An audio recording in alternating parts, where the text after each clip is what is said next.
Hello students. आज हमारी ray optics की सेवन्थ वीडियो, जिसमें हमारे आज के जो टॉपिक रहेंगे वो रहेंगे आपकी magnification of lens, power of lens and what is the effect of nature of in lens when it emerge in water. तो स्टूडेंट्स, हमने इससे पहले मिरर के लिए मैग्निफिकेशन बताई थी। इसी प्रकार अब हम बात करने जा रहे हैं मैग्निफिकेशन ऑफ लेंसेज। तो स्टूडेंट, मैग्निफिकेशन ऑफ लेंस को डिनोट करते हैं एम से, और इसका जो फॉर्मूला होता है the height of object, sorry image, और हाइट ऑफ ऑब्जेक्ट, या हम इसको V distance of image upon distance of object. Student, mirror और लेंस में थोड़ा सा डिफरेंस है कि उस मिरर में हमारा जो फॉर्मूला था वो -b/u होता था, और लेंस के लिए +b/u होता है। क्यों होता है इसके बारे में आपको बताऊंगा। तो ये हमारा जो फॉर्मूला है मैग्निफिकेशन का, आपको याद रखना है। चलो इसको हम अब डिटेल में समझा रहा हूँ। तो मैग्निफिकेशन किसी लेंस के लिए, जैसे हम बात करें पहले कॉनकेव लेंस के लिए, तो कॉनकेव लेंस के लिए स्टूडेंट आपको पता होगा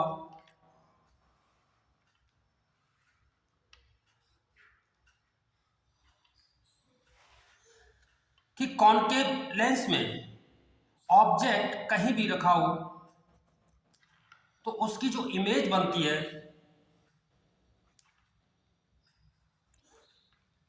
वो ऑलवेज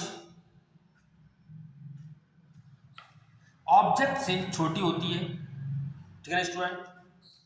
तो इसके लिए एक फिगर ही काफ़ी है, क्योंकि हर इसमें जो आपकी इमेज बनेगी वो हमेशा ऑब्जेक्ट से छोटी होगी।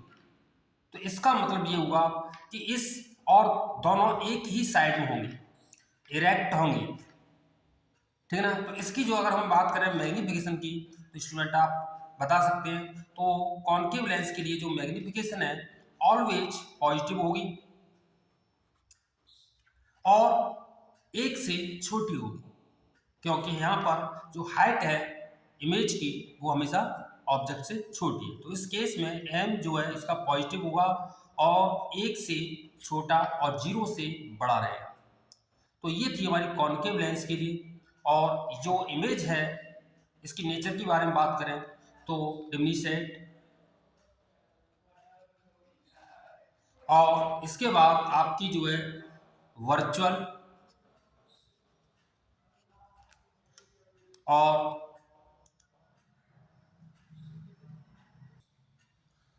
इरेक्ट। ठीक है स्टूडेंट। तो कॉनकेव लेंस के लिए अगर बात की जाए, अगर मैग्निफिकेशन की, तो ये हमेशा पॉजिटिव होगी और एक से छोटी आएगी। एक से छोटी इसलिए आएगी क्योंकि यहाँ पर जो हाइट होगी इमेज की वो हमेशा ऑब्जेक्ट से छोटी होगी और सेम साइड में होगी। अगर हम बात करें कॉन्वेक्स लेंस के लिए, तो स्टूडेंट इसके लिए दो कंडीशंस बनती है। कॉन्वेक्स लेंस के लिए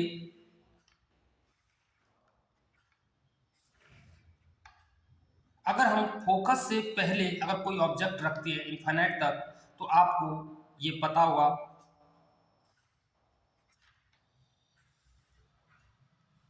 कि हम इमेज जो बनती है हमेशा उल्टी बनती है। ठीक है ना स्टूडेंट। और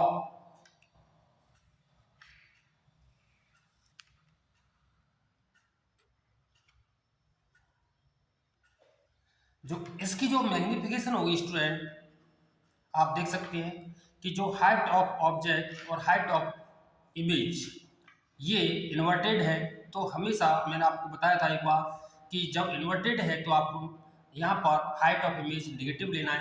तो यहाँ पर इस प्रकार इसको हम सॉल्व करेंगे तो जो मैग्निफिकेशन है हमेशा आपकी नेगेटिव आएगी।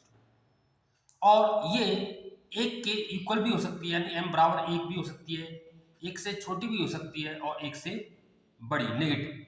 तो अगर हम बात करें, लेकिन एक कंडीशन और है स्टूडेंट इसमें कि यहाँ पर ये आपकी जो इमेज बनेगी वो आपकी इसमें आपकी होगी इन्वर्टेड, और इन्वर्टेड है तो आपको पता है ये रियल होगी, और ये डिमिसेड भी हो सकती है और मैग्नीफाइड भी हो सकती है। तो एक कंडीशन हम लेके बता रहे हैं कि जब हम किसी ऑब्जेक्ट को कॉन्वेक्स लेंस के फोकस और उसके जो ऑप्टिकल जो सेंटर है सी के बीच में कहीं रखते हैं, तो उस केस में स्टूडेंट आपको पता होगा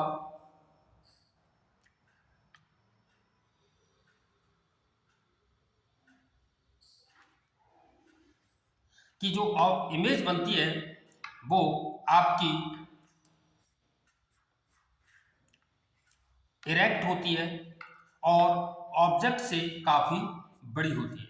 तो स्टूडेंट सिर्फ कॉन्वेक्स लेंस में एक केस ऐसा है कि जब हम ऑब्जेक्ट को फोकस और ऑप्टिकल सेंटर के बीच में रखते हैं तो उस केस में जो इमेज बनती है वो इरेक्ट होती है, और इरेक्ट है तो इसका मतलब ये वर्चुअल है और मैग्नीफाइड होती है।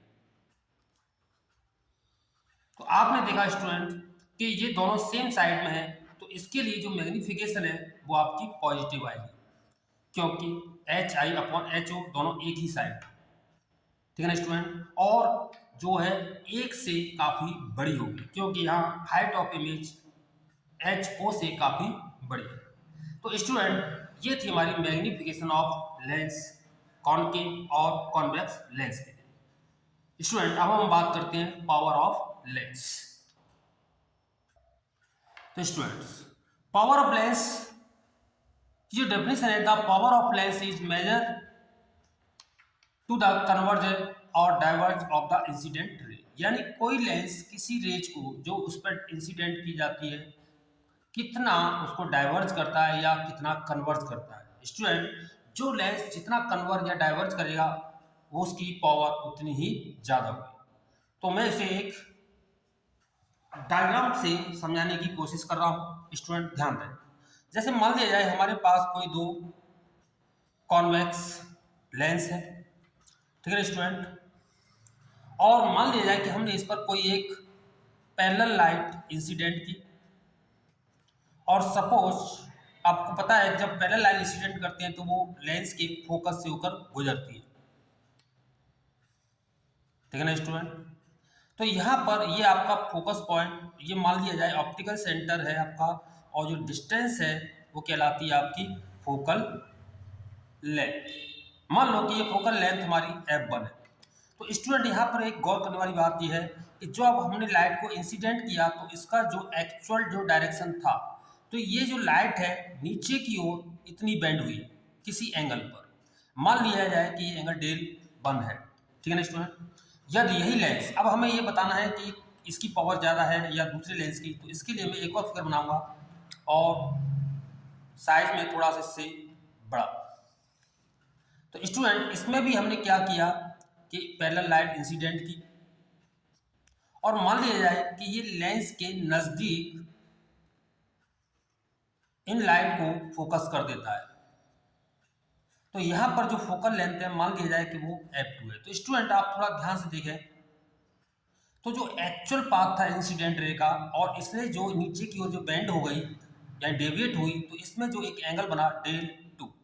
तो स्टूडेंट आप देख सकते हैं कि मान लिया जाए कि ये लेंस L1 है और यहाँ लेंस ये L2 है।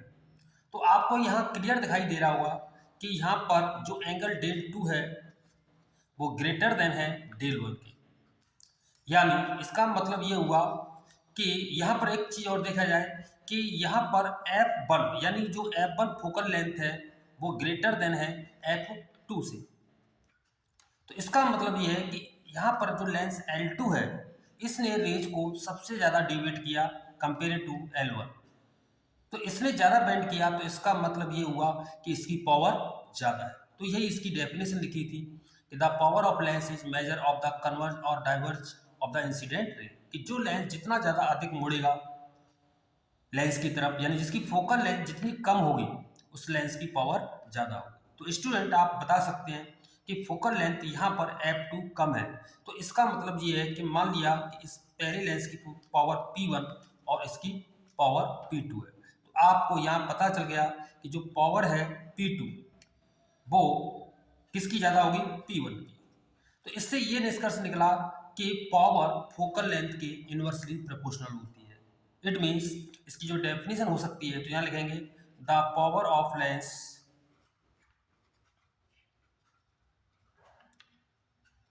इज रेसिप्रोकल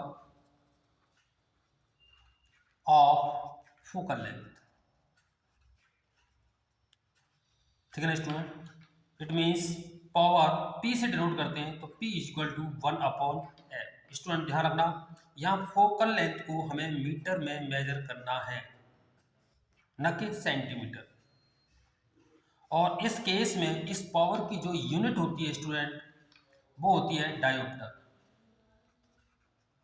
और इसको हम कैपिटल लेटर D से डिनोट करते हैं। तो स्टूडेंट आपको समझ में आएगा, पावर मीन्स कि कोई लेंस किसी रेज को जो इंसिडेंट करते हैं उस पर कितना बेंड करता है, कितना डेविएट करता है, उस लेंस की पावर उतनी ही ज़्यादा होती है। और ये डिपेंड करती है फोकल लेंथ पर, यानी उसके इनवर्सली प्रोपोर्शनल होती है स्टूडेंट। तो स्टूडेंट अगर हम बात करें कॉन्वेक्स लेंस की जो पावर है वो आपकी पॉजिटिव होती है। कॉन्वेक्स लेंस की जो पावर होती है वो कैसी होती है स्टूडेंट? पॉजिटिव। क्यों होती है? क्योंकि आप देख रहे हैं यहाँ कॉन्वेक्स लेंस के दो फिगर बने हुए हैं, तो यहाँ पर जो फोकल लेंथ है दोनों ही कंडीशन में आपकी पॉजिटिव है, तो आपकी फोकल लेंथ भी, वो पावर भी आपकी पॉजिटिव होगी। और यदि हम बात करें कॉन्केव लेंस के लिए, तो कॉन्वेक्स लेंस के लिए इसकी जो है पावर निगेटिव होती है। क्यों होती है स्टूडेंट? आपको पता ही है कि इसकी जो फोकल लेंथ ही निगेटिव होती है, तो ये मैं पिछली वीडियो में बता चुका हूँ आपको। ठीक है ना स्टूडेंट, तो ये था हमारा पावर ऑफ। चलो स्टूडेंट, अब हम जो है एक क्वेश्चन ले रहे हैं। जैसे मान लिया जाए कि हमारे पास कोई एक कॉन्वेक्स लेंस है, ठीक है स्टूडेंट, और इसकी जो पावर है P है, और जो फोकल लेंथ है मान लो इसकी f है। स्टूडेंट यदि हम इस लेंस को बीच में से कट कर दें, यानी इसके दो टुकड़े कर दें इक्वल साइज के, तो स्टूडेंट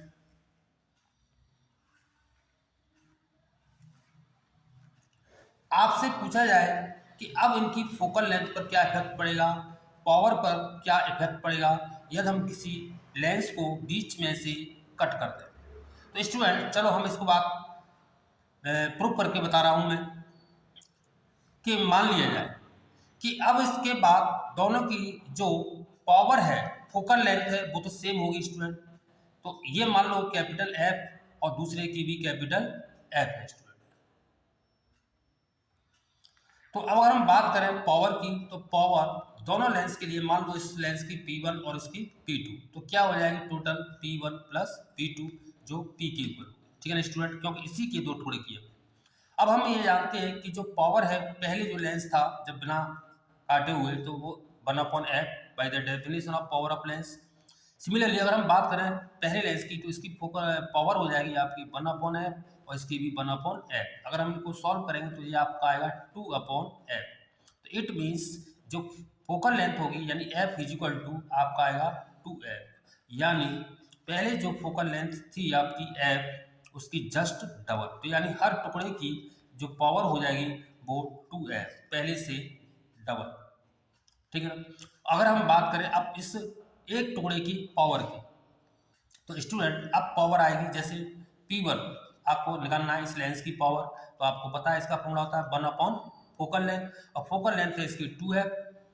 तो इसका मतलब स्टूडेंट आपने ये देखा कि पावर पहले से कितनी हो गई स्टूडेंट? हाफ, आधी। ठीक है ना स्टूडेंट। हाँ, एक कंडीशन ये भी है कि यदि हम इसी लेंस को इस प्रकार बीच में से कट करें, तो इस केस में स्टूडेंट इसकी पावर या फोकल लेंथ पर कोई इफेक्ट नहीं पड़ता है, यानी power and focal length no change. ठीक है ना स्टूडेंट, क्योंकि रेज हम इनके टुकड़ों पर डालेंगे तो इसकी फोकल लेंथ चेंज नहीं होगी, और फोकल लेंथ चेंज नहीं होगी तो पावर भी आपकी चेंज नहीं होगी। ठीक है ना स्टूडेंट। चलो अब हम एक क्वेश्चन ले रहे हैं कि मैंने एक क्वेश्चन दिया था थर्ड वाला, कि जब हम किसी लेंस को, मान लो कि ये मेरा कोई एक बर्तन है, इसके अंदर कोई एक लिक्विड भरा हुआ है, और मान लो कि इस वाटर की जो इंडेक्स है ए म्यू डब्ल्यू एयर के रेस्पेक्ट। अब यदि मैंने इसमें कोई एक लेंस, चाहे वो कॉनकेव हो या कॉन्वेक्स लेंस हो, ठीक है ना स्टूडेंट, इसके अंदर डाल दिया, इमर्ज कर दिया, और इसकी जो इंडेक्स है लेंस की वो मान लिया जाए ए म्यू जी है। ऑब्सोल्यूट इंडेक्स जो है लेंस की कितनी है, ए म्यू जी।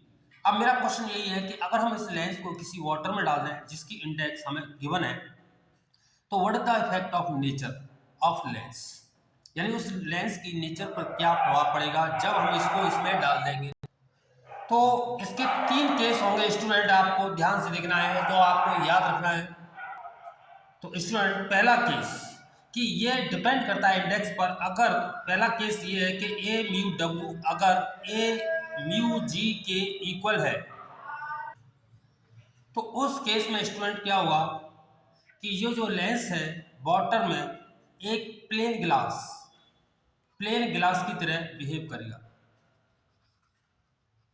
अब प्लेन गिलास मतलब वो दिखाई ही नहीं देगा हमें, जैसे हम एक साधारण कांच की पट्टी को और पानी में डाल देते हैं तो जैसे हमें वो दिखाई नहीं देती, सिमिलरली इससे ही उसका बिहेव होगा प्लेन गिलास की तरह।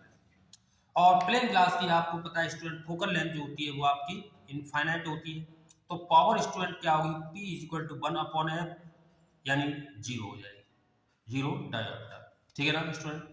सेकंड केस ये हो सकता है स्टूडेंट कि अगर इंडेक्स ऑफ ग्लास अगर greater than index of water, अगर जो हमने लेंस यूज किया और उसकी इंडेक्स इस वाटर से ज़्यादा है, उस केस में आपकी जो लेंस की जो नेचर है वो चेंज नहीं होगी, यानी नेचर डज नॉट चेंज।